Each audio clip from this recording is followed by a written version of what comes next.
Let's get into it.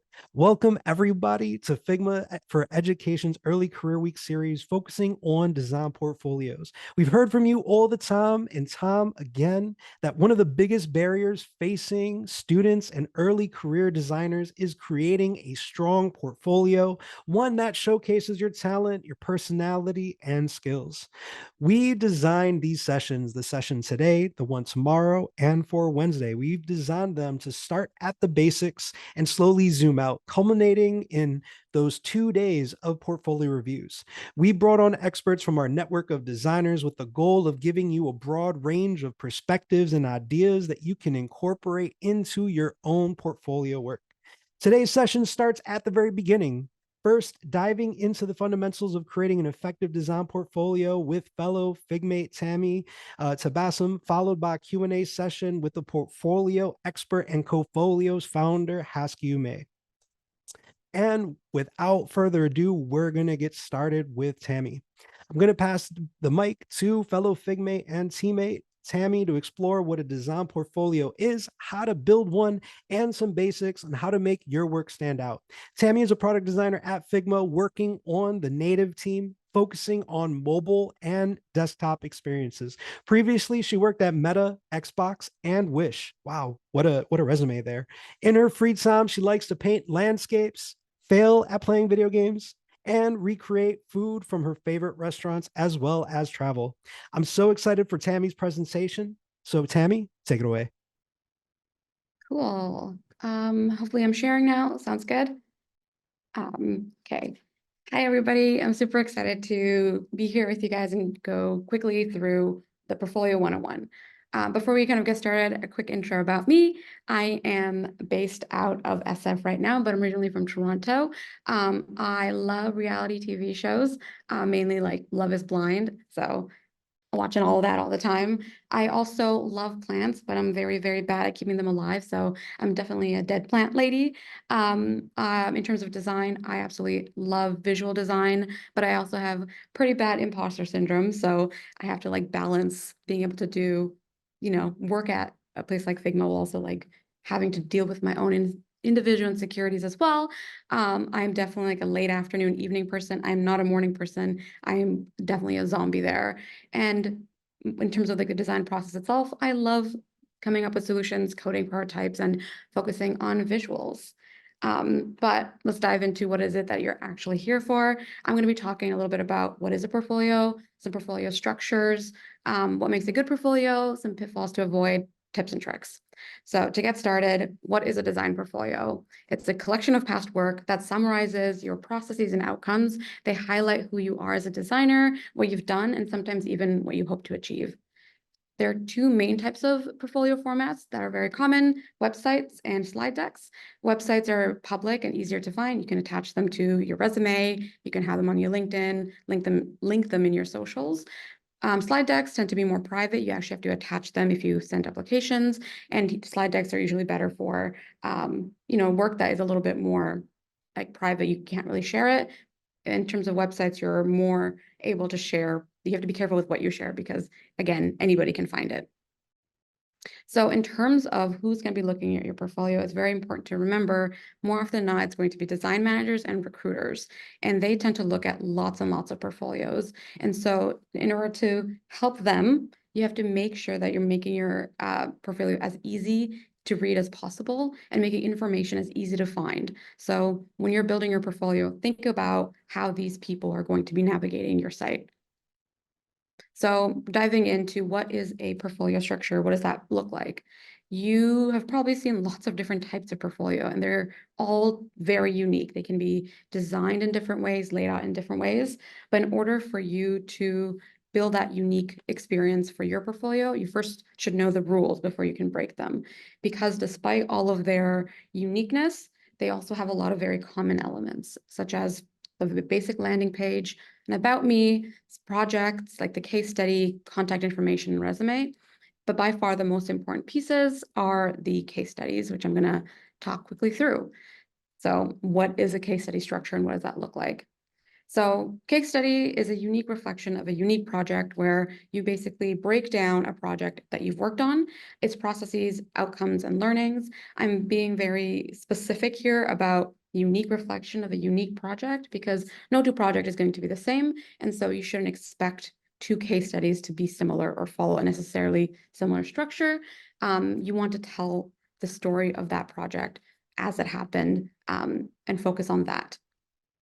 So starting right off, making sure to have project context. It's basically like a too long didn't read, making sure that anybody who comes to your project can quickly get a understanding of who was involved, what were their roles, what was the timeline, is this a shipped product, is it conceptual, was it part of an internship, what are the basic goals, were there any constraints, any business needs? This basically allows you to set up the context and help those design managers figure out, here is what this person did and their kind of constraints around the specific project. Next piece, highlighting the final design at the top, basically making sure to show high quality, large images and or prototypes of the final designs at the beginning of the project. This is really important because you don't want them to have to wait to get to the very end. Show them what they're looking for right off the bat. Make it easier for them to find that information because that's what they're here for. This is a very, very important slide, and I would like to make it like a thing that you should definitely pay attention to, which is that you should definitely show iterations, explorations, and trade-offs. So how did you get to your final design? What were the processes that you took to get there? You should show like failed designs, things that you've tried, describe why they failed, how you came up with the different conclusions, and showing basically all the different ways that you've explored things and all the different ways that it was either successful or not successful. And last but not least, making sure you have your lessons learned and next steps. This is a great place at the very end of your portfolio to showcase that you are self-aware by reflecting on how the project went. What would you do differently next time? This is also a great place to kind of add more knowledge. So for example, if you knew that you really wanted to do user research but didn't really have time, you can actually say it, hey, next time I would have loved to have done more user research. And it's a great place to let recruiters and design managers know that you do know what you're doing. You just didn't have time to do it. So diving a little bit deeper into what makes a good portfolio. First of all, quality over quantity, showcasing work where you can share a full story of your challenges, your processes and learnings, and making sure to place your strongest work at the top. There has been a lot of advice about making sure you have like 2 to 3 projects. And I have found that that is definitely really good advice. But what I've also realized that is regardless of how many projects you have on your page, people usually will pick or take a look at the top 2 or 3. So no matter what you put or how many you decide to put, make sure your strongest ones are at the top and that you're highlighting projects where you can actually talk a lot about all the different constraints, all the different challenges, all the different issues that you came across when you were doing the work. The next piece is easy to navigate and read. So making sure that the design managers and the recruiters are able to understand your structure, get to the information that they're looking for, make it really, really easy for them to get that information through like scannable headings, succinct, approachable writing, and lots of visuals. I find that having fewer words is often better. Show them the work that you've done, show them the pixels, and that usually helps them understand more of what you have worked on.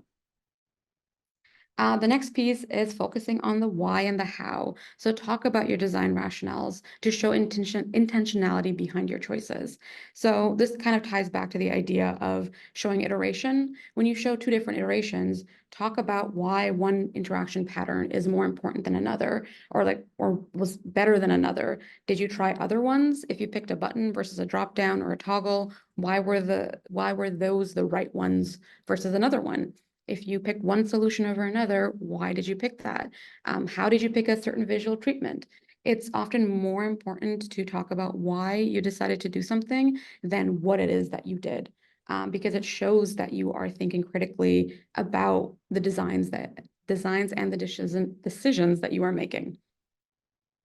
In terms of how you want to sprinkle all the different ways of building out your portfolio, you definitely want to have a little bit of personality, but it shouldn't be at the expense of being helpful, concise, and clear. By far, it is most important to be clear and concise about what is it that you're building. Like I said, again and again, your portfolio should help these managers and recruiters get that information that they're looking for. And so in order for that to be as easy as possible, make it as clear and concise as possible. You can definitely still sprinkle in your personality, but it shouldn't be, again, at the expense of the other pieces. Okay, diving into pitfalls to avoid. First off, lack of prototypes. I often see flows where we have a succession of screens and then arrows and flows that kind of lead from one place to another. They are often quite easy to misunderstand, and they're often quite too small to really follow.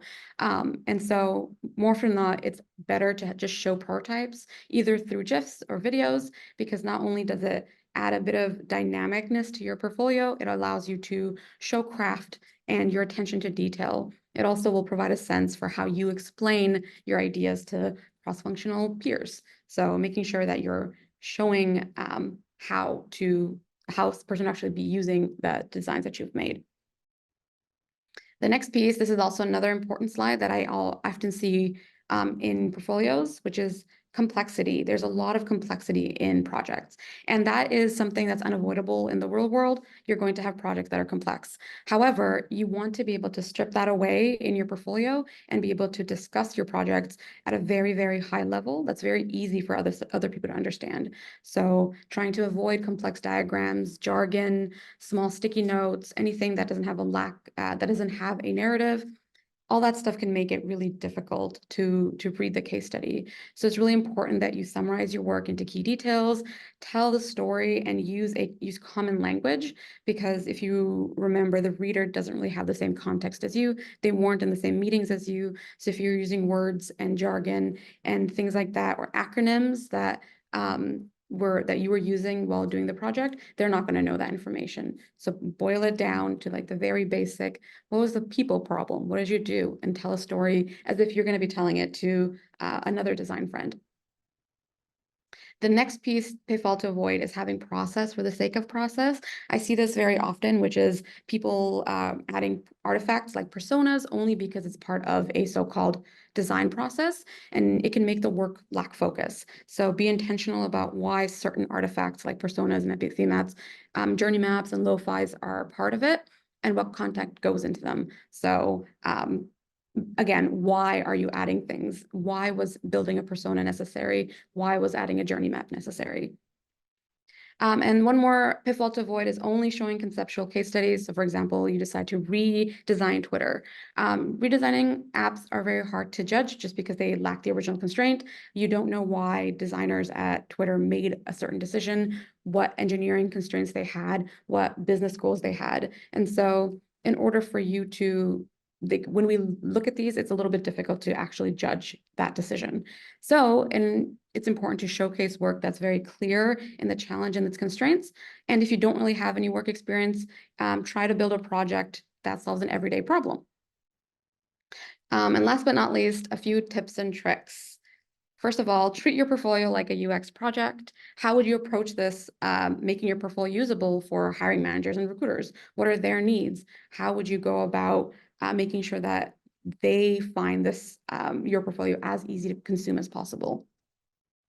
Another really important slide, I see this as a thing that people often fall into, which is kind of siloing yourself and hiding away for months and saying, my portfolio isn't ready yet, it needs to be perfect. And I was also part of this crowd, but it's actually way better to get feedback early and often instead of spending so much time hiding away in silo and building that portfolio. Because what you'll find is you'll spend a month doing a portfolio, showing somebody, and they'll tell you all the different things you change, and then you now have to redesign that portfolio. So aim to move quickly, get feedback, iterate.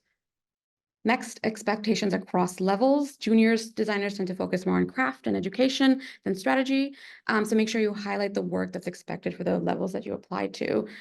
So junior designers will be doing execution-based work and less strategy. So they want to see those pixels. They want to see you being able to actually do the work. So highlighting those is really important.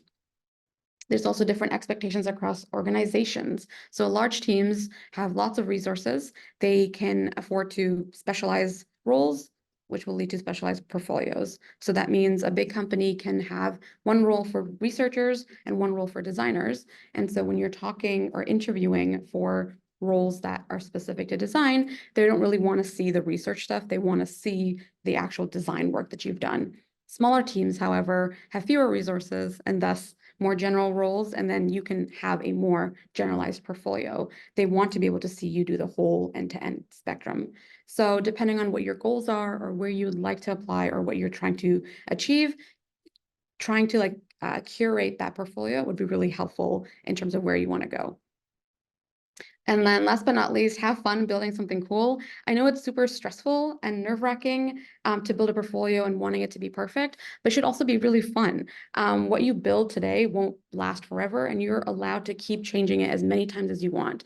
And here, just to show you that, is the progression of my own portfolio. I started off in 2019, and then 2020, and then 2021, and continuously improving and building and iterating. The goal here is just to keep improving over time.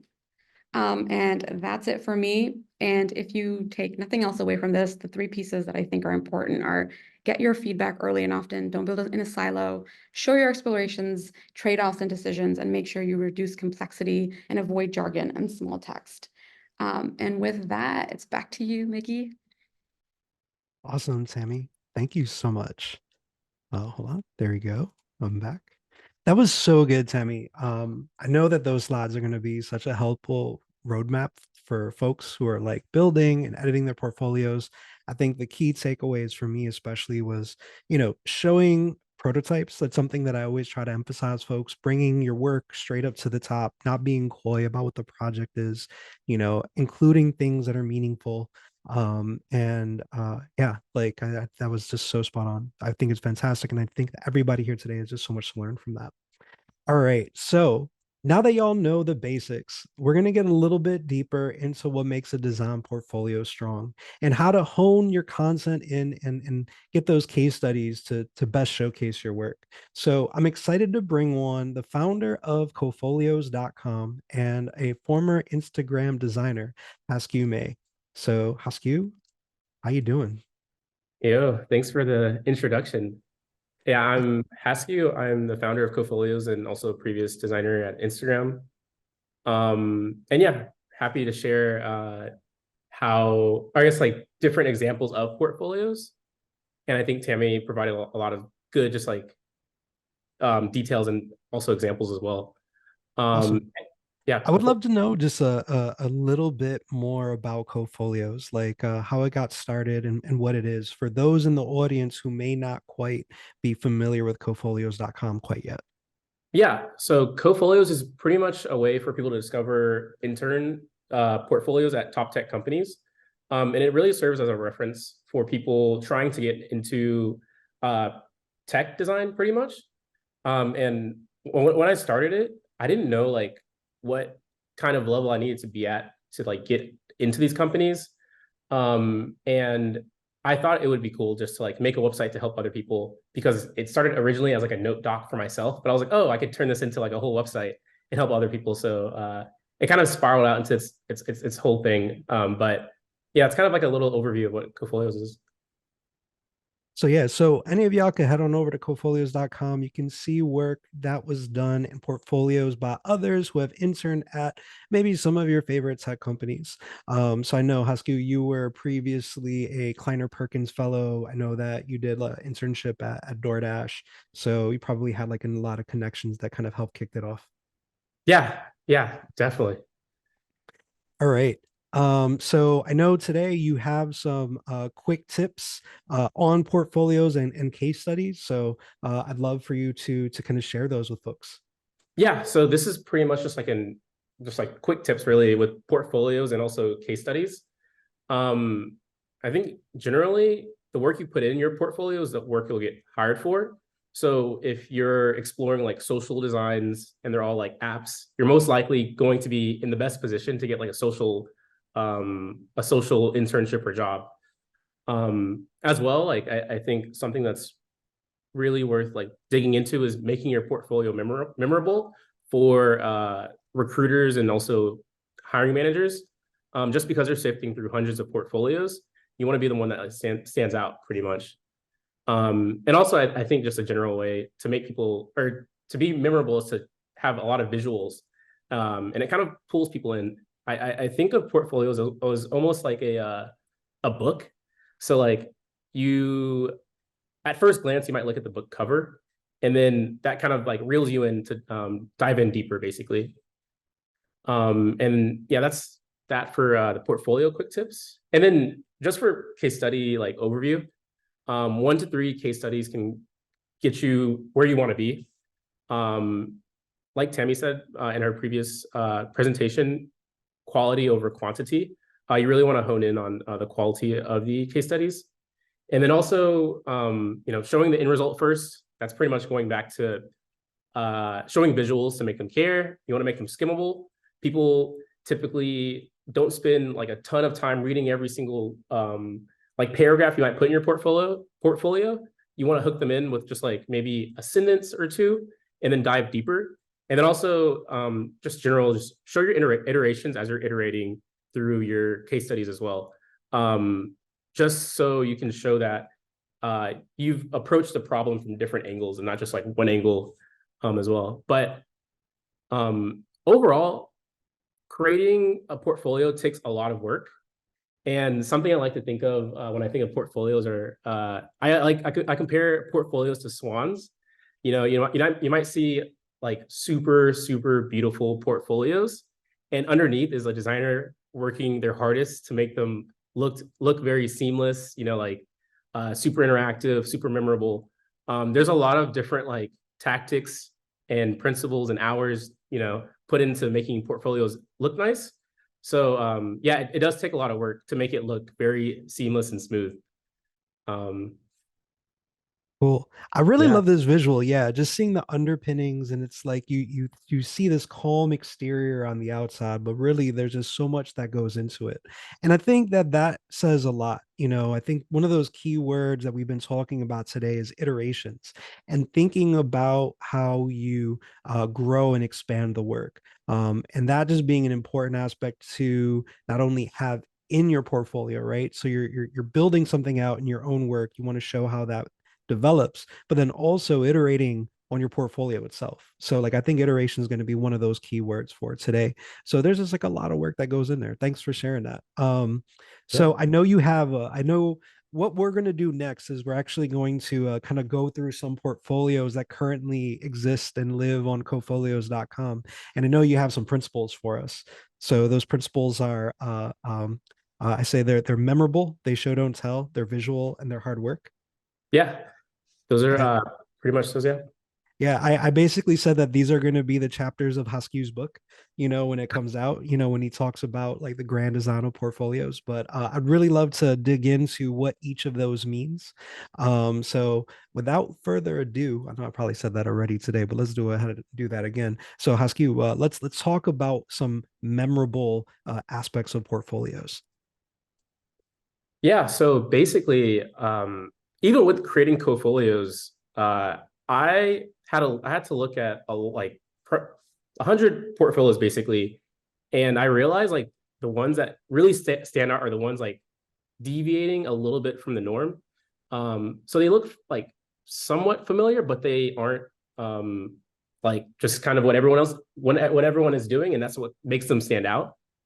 So yeah, I think that's like super important when you're making your portfolio. But I think a key point is to not go overboard with it though, to where it's like not familiar at all. So Yeah. I think like Tammy said, at first you must be clear, at first and yeah. foremost. So you can't let the personality kind of like overtake the clarity or the accessibility of the content. All right. So we're taking a look at Diana Liu's first one. Why did you choose this one as being a memorable portfolio? Yeah, I think Diana does the familiarity part well, like where she um changes just like a little bit. Like, okay, most portfolios are just vertical scroll, but Diana chose to do a horizontal scroll, and has these fun drawings that give it like life and expression, but it at the same time it's very clear. It makes sense in my opinion, and I like how it's not, doing crazy like code 3JS animations and things like that. It's very simple, and I think it's well executed. Which means you don't need to like know all the latest frameworks and things like that. You just need to like really think about the 3% rule. Like what's one part you can change? And I think here the part that's changed is the horizontal scroll. That's awesome. Yeah, the one thing that I really like about this portfolio too is, I mean, there is a bit of touch of personality. I think in a vacuum, some of these illustrations, maybe they don't kind of like hold on their own, but like juxtaposed and placed in here very strategically, they add so much personality in life. And it's like, it's like an expression of that designer. And I think that that's one of those keys, right? It's like thinking about that memorable scroll. Cool. Yeah. So we have here another one. So once again, these are portfolios that we're looking at that Hasque has kind of curated on the cofolios.com. So this one is Verly Chen. Would you like to talk about this one? Yeah. Burley's is I think this one it's I think it's more simple, as in like it's just a vertical scroll. Each case study is full height, full width. But it has like the visuals in the background, which I think is like kind of cool. It's almost creating attention as you look at it. And I think it's very like brand heavy. It almost feels like it's made by a brand product designer. And I also like how most people might either like separate the visuals from like the text.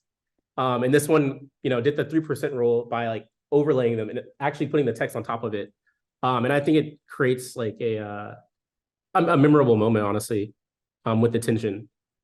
Well, yeah, like just the big boldness of it. It's like it's when you know the rules, it gives you the ability to break some rules. And so maybe Mm. like that overflow of like text and images might not work, but like, in this context, it allows for just that clarity. Like it really stands out. Once again, we're talking about memorable kind of like impact of portfolios. So these are just like those like headers and how you are being introduced. So cool. That's awesome. Is there any other aspect of this that you wanted to call out? No, I just like how it's taking a new spin at portfolio. It's more definitely it's more on the edge. Mhm. But I think it's walking the line very well. Cool. All right, let's take a look at Amanda. All right. So what do we have here, Husky? Yeah, so this is one I found recently. Um, I think that it took like another simple concept. And all of these are really just playing with the scroll. So you have like regular vertical scroll that's full width, full height. You have horizontal scroll, and this is more of like I think of like flashcards kind of thing. And if you think about like a lot of portfolios, this one might feel a little different than most of them, just because it's deviating from traditional like scrolling behavior. And like Miguel's been saying and I've been saying, this is more about like the more memorable portions of the portfolios. But it doesn't you don't really need to go like overboard with I guess like uh different patterns of like or different patterns basically. This is just Yeah. like a simple like flashcard example. Yeah, so it's like they're taking a concept or taking a theme and they're like expanding upon it. They're owning it in that respect, and Yeah. that's not to say that everybody must do these cards, but they found something that is different. So I ask you, there's been a lot of talk about that 3% rule. Can you give just a quick recap of what that means again? Yeah, the 3% rule is pretty much finding a balance between something that's familiar and also something that's new. So if you tweak one part, or it's by Virgil really, it's tweaking 3% of like a tradition or a pattern, and it creates something new. So like, almost just for example, it's like, oh, everyone does vertical scroll, but what if you do horizontal scroll? It's like a super small change, or uh, getting away from scrolling. It's like, oh, what if it's flashcards, for example? So yeah, just like tweaking a little part of it to make it feel new. Yeah. So it's not like completely reinventing the interaction paradigm so much as it is investigating a small aspect of it to change to just kind of be more of a draw. Yeah, yeah, I like that. All right, so Yeah. we have another principle here. We have show, don't tell. You want to talk about this? Yeah, so I think this is huge. I think it applies to case studies, it applies to the portfolio. Pretty much you want to show the visuals first. You want to put a lot of you want to make it easier for the person like digesting your work, and it's easier to digest visuals than it is to digest a lot of text. So you really want to be bold with your visuals and make sure they speak. And in this example, I'm using like the book example, like you want to have like a relatively like, eye-catching book cover that will lead people into wanting more. I think of it as like a funnel. So like your portfolio is like the funnel, and then it brings you into like, wanting people to dig deeper, basically. Awesome. So yeah, just showing more and telling less. All right. So let's take a look at this one here. We have a portfolio from Joseph Zhang, and I'm going to hit play here. So Husky, would you like to talk about why you chose this one as a good example of show don't tell? Yeah, I think this one is really, yeah, bold with the visuals. Like it's literally a grid. And even through the case studies, it's really about the end artifact. And I mean, for a hiring manager, I think this might intrigue someone into like reaching out to this person and contacting them and maybe wanting to see like their process deck. So I think this is more of like a marketing kind of way of creating your portfolio. Um, yeah, and I think just like visuals keep you intrigued as you scroll. It makes you want to dig through everything. So this is like a different take from like, the longer case study format. Mhm. Um, but I think it's still valid. Cool. And so yeah, um, when you're thinking about including work, consider how you can like recontextualize and how you can draw folks in. Like, how are you presenting the visual in a way that supports and really shows off the work without necessarily just kind of like a lot of times people don't necessarily think about the thumbnails as much, you know what I mean, or they might look at a template or they might copy from someone else. So like I would say like a key aspect here is think about including visuals that help and are supportive of demonstrating the work that you did, and I think that that's an important thing that like oftentimes people get so caught up in trying to make it look like somebody else's that they don't necessarily think about the composition that's going to be most reflective of their work. So I think that that's an important thing to consider when you're doing things like this. Let's take a look at Jason Yuan, product designer. Why did you choose this one? Yeah, I think I chose it for the same reason as the previous one. It goes for the same effect, but I think this is even more like visual heavy. Obviously, this person's positioning themselves more as like, I guess, visual experimental kind of person. It really just lets the visuals talk, and then if you're curious, you can dive in and dig more into like each project or each piece of work, pretty much. And yeah, I think there's like almost like a scale. There's like a balance of like, okay, maybe you just think your work is just like maybe one piece is just like it speaks for itself literally, and you just want to have it take the the page, or just like you want it to talk for itself. I think of Apple, for example. It Mhm. just talks, Apple lets their work talk for themselves. So this is just like another approach. If you are very like visual heavy, and obviously like um, it depends on where your skills are. Um, but these are just more of like the visual examples. And yeah, like one thing that I'd like to say about this too is just that there's a lot of curation that takes place as Yeah. well. Like they're thinking about the balance of their visuals, the balance of the static, and like what might be motion here. Obviously they're doing some motion work, so that's going to impact like the way that it's showed off. But there's still just a lot that you can learn. So folks are talking in the chat about like we'll have a UX portfolio, it's more word heavy, but you have control over the presentation of that work. How can you find ways to kind of like engage and show the details of your work? And once again, like Tammy said it earlier, it's like think of it as like a UX problem. You want to showcase this work that you did. How are you looking at the way of how you may present it as something that you can solve? And once again, taking back at that like 3% rule, what can you change a little bit about that to make that visual that much more engaging? So if you are not that visual, look into principles of composition. Think about how you can begin to arrange such things in a way that can support their narrative, but also be like visually compelling and kind of draw folks in. All right, let's take another look. So we have here Ethan. And Ethan is a designer exploring intelligent interfaces driven by new interaction paradigms that feel natural, seamlessly blending with our daily intentions. Why did you put Ethan up on here for showing, don't telling? Yeah, I think Ethan does a good job of keeping the portfolio simple. If you go through the case studies, at a glance, like just scrolling, you can kind of see what Ethan's doing. And I think I chose this example because it doesn't need to be like wild visuals. It's like it can be very like controlled and curated, like you were saying before. It almost just gets at the meat of the problem. And like someone said in the chat, like it's so refined and clean. Exactly. It's there's different ways you can approach it. There's no one answer, but there's principles that help guide each portfolio.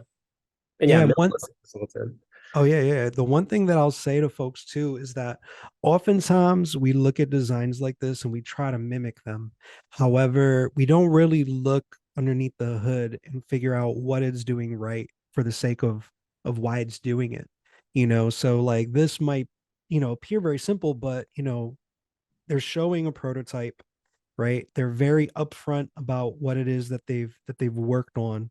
When you go into the work itself, right? It's showcasing. You have a pretty good expectation and understanding. The work is demonstrated right up there at the top. Gives you a good set of understanding of the team, right? It's not like this person said that they just worked on it on their own. And they're starting off with big bright visuals that give a sense of the work itself before it begins to dig in. And even then, the structure highlights the work. It's like add tags to your notes. There's a supportive visual. There's a visual right here.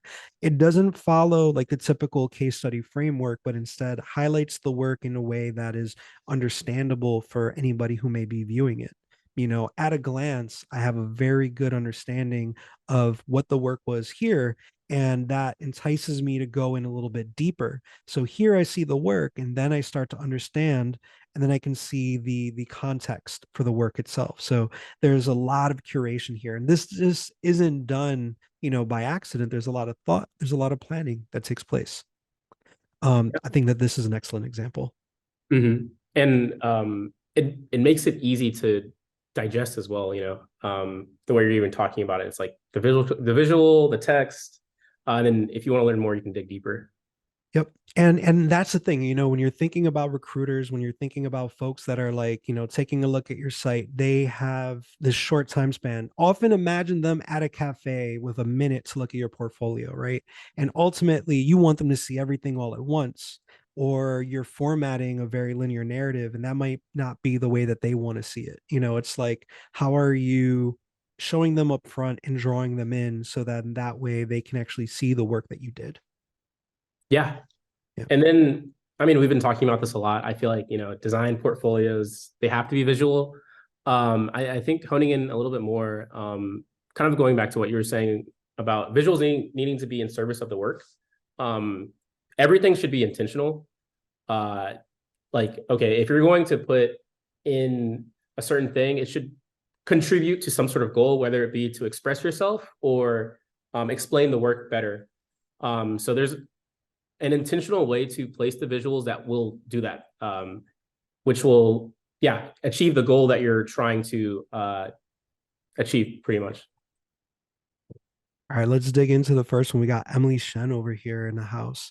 So let's talk about why Emily Shen's portfolio is in this category. Yeah, I think Emily does a good job at hierarchy, honestly. It lets the portfolio lets the visuals breathe. And I think it makes it easy for the recruiter, the hiring manager to go through it. And even at the beginning, right? Like there's like fun and approachable. Um, those like two icons and also the highlighting kind of shows a little bit more about the person's personality. Um, and I also think it feels like simple. It's not like doing the most. It's not like going crazy with everything. But yeah, that's why I picked this one. I would say that that definitely counts for like your 3% rule. Like it's like, okay, just like a little bit of spin. And I know that there's a lot of folks in the chat asking about the like mobile. Like mobile is important, and I understand that, yeah, we're just showing these in one context. But like many of these sites are fully responsive. The experience may change once you like go onto a mobile device, but the key here is to have that content be clear and accessible and readable. And many like these portfolios follow that function. So while it may seem like they're throwing every bell and whistle in there, at the base of it, there's good kind of like there's good representation of organizational structure, information, and content. So yeah, see here, like what we want to see is having that prototype demonstrated like earlier too. I just think it's just so important. It's like you understand the work that was done. You get a sense of craft of that individual. Yeah, and the prototypes tell so much more of a story than like three paragraphs of text. So yeah, prototypes are definitely a plus for your portfolio. All right, here we have Sarah Danseglio. Yeah, I think Sarah does a really good job of I think like the book cover analogy. Um, Sarah has like the title and then like the uh, the the visual underneath it, and then from there you're like intrigued, you want to learn more, and then as you scroll down, every section has a call out why she's doing each step, and then also a visual accompanying it. So I think it does a really good job at like skimmability, honestly, um, and keeping your attention as you're scrolling through it. That's awesome. I know Sarah just updated it recently. I think her current portfolio. So, oh, this is her old portfolio. Her Yeah, that's current the old one. portfolio. I think she has one Yeah, on Figma actually. yeah, it's like a Figma prototype portfolio. Okay, cool. That's awesome. That I'm glad that this one is still there. So if I go here, I can still see that one. Yep. Let me open that up. Cool. Yeah. And then so just being able to like, hop in, it's very bold, showcases the work, right? Right up front. Um, shows additional resources. So this is very visual, and even takes like digital concepts and puts them into, the physical world. Love the illustrations here as well. So it's a matter of your work as well, like determining what it is you want to show, and how you want to show it, and how best to show it off. Because oftentimes I feel like students, when they're taking a class from their professor, they follow that form, they don't take it and make it their own. It's something that you really you must do. You have to take ownership and credit over your own work, and determine the best way to showcase it. All right, so we have another one here, Sean Lynn. You want to talk about Sean? Yeah, I think Sean's portfolio, it's very expressive. Like you can tell Sean is like quirky, does what he wants. And I think it's kind of refreshing to see someone's like brand just like in their homepage and kind of throughout. I think it also follows all the principles of putting the prototypes up first, showing the end result, and then talking through the process as well. But yeah, I should really pick this one for like just like the vibe. Honestly, it gave off. But it kind of follows all the principles that we've mentioned before. Yeah, I'm gonna take a quick look at that one. That one looks really fun. Yeah, it's like really good information design, right? There's like some fun personal elements right here, but it doesn't do so at the sacrifice of the work itself. So I'm able to like go into the work itself, There we go. It loads in, and still very, very clear, good foundational principles, easy to move through. Has like a little Figma embed in there. That's still loading. My internet's not doing so hot today. But I think that this is a great juxtaposition of like the personality with the professional. So this is really cool. I like seeing this one. All right, let's head on out to hard work. Right, final principle here: hard work. You want to talk a Yeah, little so bit about it? I think, and it was funny before I like went to school at RIT.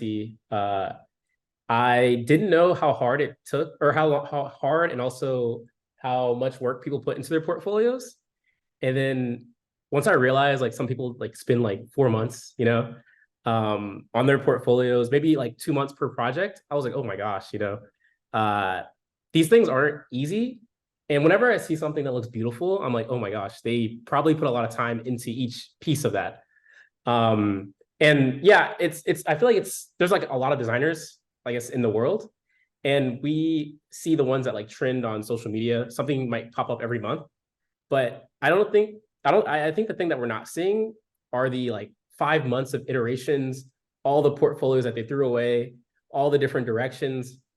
And yeah, I mean that was like something that I've realized with all portfolios, they take a lot of time. Yeah. Oh my God, yes, absolutely. They take time. And you can forget that when you're like looking at some of these portfolios, just how much work and energy really go into, researching, applying, trying, failing, iterating.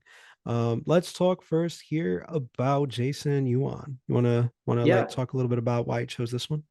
Yeah, so this is more so of a case study done in Medium, but Jason got rejected from Apple. And most people just take rejection, get the email, and then move on. But Jason, I think he turned it into the most like positive result, which is redesigning all of Apple Music from the principles from what he had. This is more of like a conceptual project, but I think this is like one of those few conceptual projects that landed really well. And I actually think this got him the internship at Apple on the music team actually.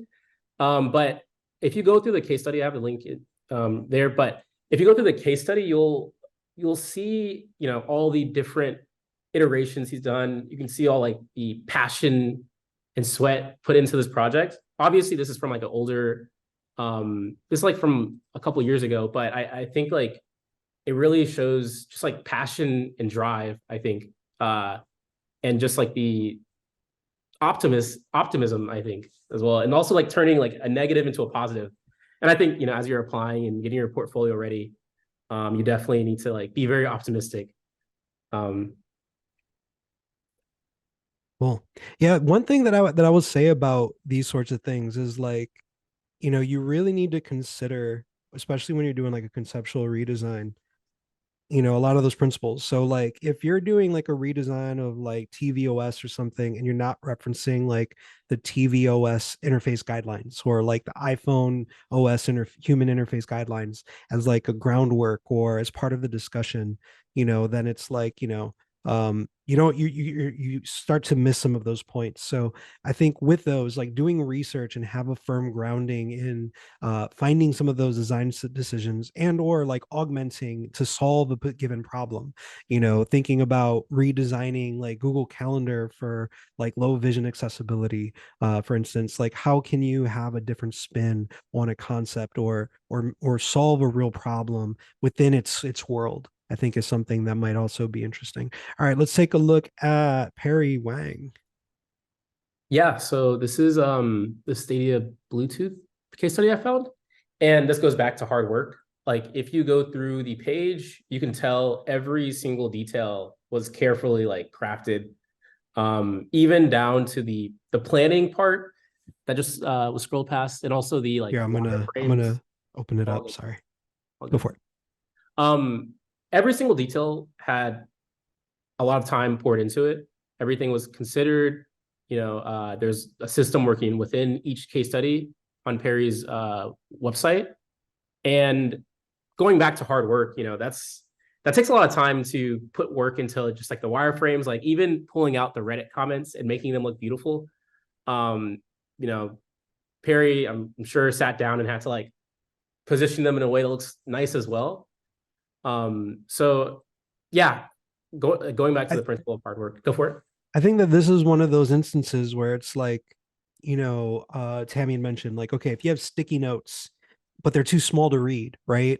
This is showing research that is readable and in context. That demonstrates your understanding of the research that you did. So it's like here you see the things that people are genuinely asking. And I mean, what's interesting is that Figma, we're oftentimes pulling up people's tweets or their posts, and that's included as part of our process. So here, this is curation and it's intentionality, right? It's the intent of understanding what folks are genuinely asking for or identifying a problem that you can better go to resolve.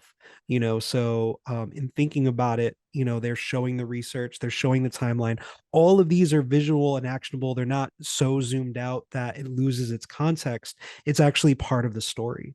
And sometimes you mimic something like this, but you lose that context of actually being part of that larger story. Yeah. And uh Go ahead. someone in the chat said like, "Oh, we got to talk to Perry. He spent 6 months designing his portfolio, like literally half a year." Yeah. People are working. All Um, right, so we're just coming up on time here. We have one last one. Let's take a look at it. This one is from Cedric Ith, yeah, and I'm gonna pull it up. cool. So Yeah, what do you have to say about this one? for Cedric's, this is more about just like the overall feel of the website. This is more of like an interactive website example. Mm, And I just wanted to get at like people can feel like hiring managers can feel, recruiters can feel when you put time into like the transitions and everything like that. Obviously, you don't need to reinvent everything, but pretty much like just simple animations can make it can elevate your work. Um, and yeah, people can feel the hard work pretty much. yeah. And I feel like so much of that is like contextual too. It's like it's Yep. easy to just throw every transition into the box, but if you're not considering the experience itself, or it's not adding to the dialogue of your work and the type of work that you want to do. So it's not a matter of just throwing every bell and whistle at it, every animation, but it's a matter of considering it and thinking about how it accompanies your narrative and accompanies your work. So once again, always think of it as that UX problem that you want to solve. So with that, um, thank you, Hasque, so much today. Thank you, Yeah. Tammy, for today. For those of you looking to follow Hasque, you can follow him at Hasque on X, as they're calling it now. I think that's what the Yeah. people are calling it. I still call it Twitter. Um, but yeah, awesome. So portfolio, what is this, early career week portfolio edition, day one, right? There's 3 days of this, has come to a close, but we're continuing along tomorrow with a live portfolio review with user or audience submitted portfolios. We have a panel of expert designers, so join us to see how we apply these principles that we've been talking about. If you haven't already, make sure you register for day one and day two. So each registration is its own thing. So head on over. Alex is going to be posting the link in the chat. And once again, if you're still with us, make sure you show love for Hasque and Tammy. Thank you all so much for being here today. Yeah, thanks for joining. Yeah. Hasque, are you going to make this FigJam file available on your Figma profile, or? Yeah, I can post the link in the chat. Let's see, but it's also on my Figma profile as well. Okay. Yeah, yeah. Post the link. Post the link in the chat. I'm pretty sure folks will appreciate it. Let's post it a couple times because I know the chat is scrolling really fast. Cool. Yeah. So there you go. You can find this file in the Figma community, and you can open this up, and we can see in real time that folks are liking it and downloading it, getting a copy of their own. All right. So once again, thank y'all so much for joining this early career week. Make sure you register for Tuesday and Wednesday. We hope to see you then. Also, big shout out to Alex for organizing this and getting us all to be here today. Thank you. Thank you, Alex.